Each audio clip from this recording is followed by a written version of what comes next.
So you want to make music and you keep seeing the same question everywhere. What is the best DAW or DAW for music production? And I get it, because your DAW is where everything happens. Writing, recording, editing, mixing, and finishing your track. It's basically your entire studio. But here's the honest truth. There is no single best DAW for everyone. There's the best DAW for your workflow, your budget, your computer, and the type of music you actually want to make. So in this video, I'm going to break down the main DAWs, explain the pros and cons, talk about pricing and operating systems, and help you figure out which one makes the most sense for you. By the end of this video, you will know exactly where to start.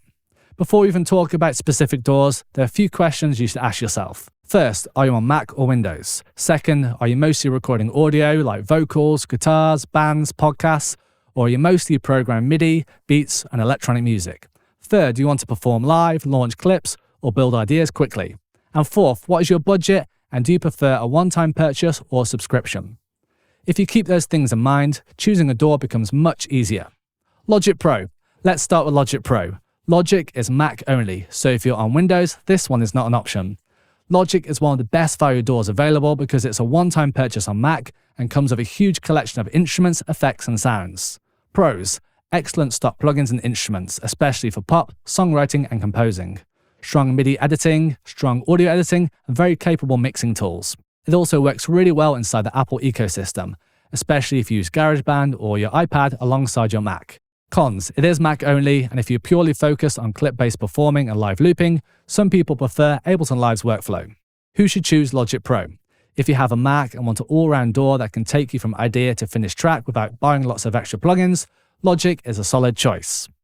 Ableton Live. Next up, Ableton Live.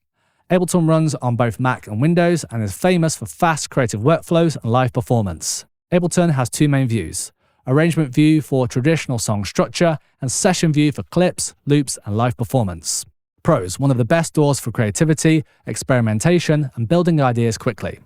Excellent timing, stretching, and warping.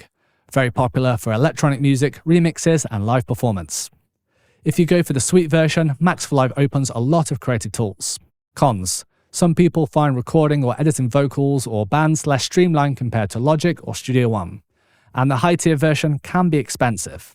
Who should choose Ableton? If you make electronic music, like working with loops and clips, or want a DAW that feels like an instrument you can perform with, Ableton is a great option. FL Studio. Now let's talk about FL Studio. FL Studio runs on both Mac and Windows, and is extremely popular for beat making, hip-hop, and electronic production. The pattern-based workflow and piano roll are a big reason people love it. Pros. One of the best piano rolls available. Very fast workflow for beats and patterns, huge community and loads of tutorials online. And one major advantage is free lifetime updates for the version you buy. Cons. If you're recording a lot of audio like bands or complex vocal sessions, other DAWs can feel more traditional and quicker. The workflow is also quite unique, so it can take some time to click if you're coming from another DAW. Who should choose FL Studio? If you're a beatmaker first and want speed, patterns, and strong MIDI tools, FL Studio is a great choice. Pro Tools. Next, Pro Tools. Pro Tools runs on Mac and Windows and has been the industry standard in many professional recording and post-production studios for years. Pros. Excellent audio recording and editing tools. Very strong for vocals, bands, and detailed editing work. Widely used in professional studio environments, which makes session compatibility important. Cons. Pricing is mostly subscription-based, which can become expensive over time. And for creative beatmaking or clip-based workflows, other DAWs can feel more inspiring. Who should choose Pro Tools? If you focus on professional audio recording, editing, and working with other studios, Pro Tools makes a lot of sense. Studio One. Now Studio One. Studio One runs on Mac and Windows and is one of the most modern and practical DAWs available. It is known for being clean, fast, and easy to work with. Pros. Very good drag-and-drop workflow.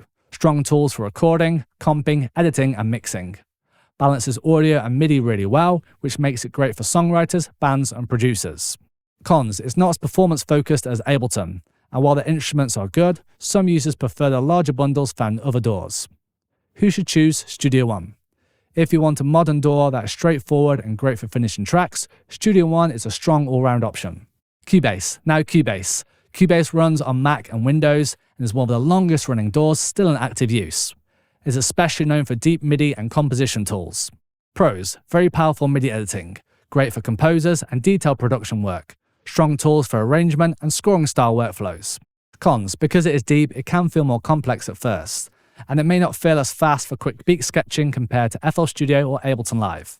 Who should choose Cubase? If you want detailed MIDI control and a very established production workflow, Cubase is a great choice.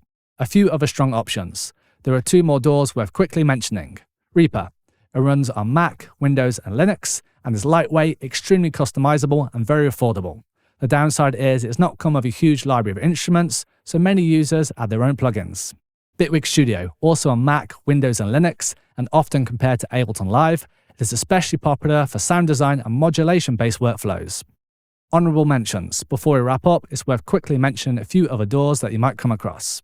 There are other DAWs like GarageBand, Reason and Cakewalk that can be great depending on what you need. GarageBand is a solid starting point for beginners on Mac and iOS, especially if you plan to move to Logic later. Reason is popular for its rack-based workflow and sound design approach. Cakewalk is a capable option on Windows and is often mentioned because it's free. That said, for most people starting out or upgrading, the DAWs we covered today are where you should focus. They're more widely used, better supported, and give you everything you need to make professional music. So what is the best DAW? Let me simplify this with a few quick recommendations. If you have a Mac and want the best all-round value, Logic Pro. If you want clip-based creativity and live performance, Ableton Live, and also look at Bitwig. If you are focused on beat making and patterns, FL Studio.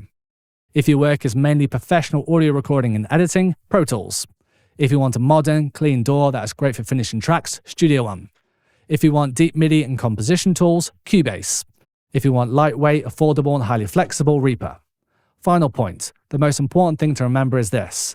Every one of these DAWs can make professional music. Your results come from your skills, your ears and actually finishing your tracks, not from choosing the perfect software. Pick one that fits your computer, your budget and your workflow and commit to learning it properly. If you want, leave a comment, tell me which DAW you use and what style of music you make. It's always interesting to hear what people are using. So thanks for watching and I'll see you in the next video.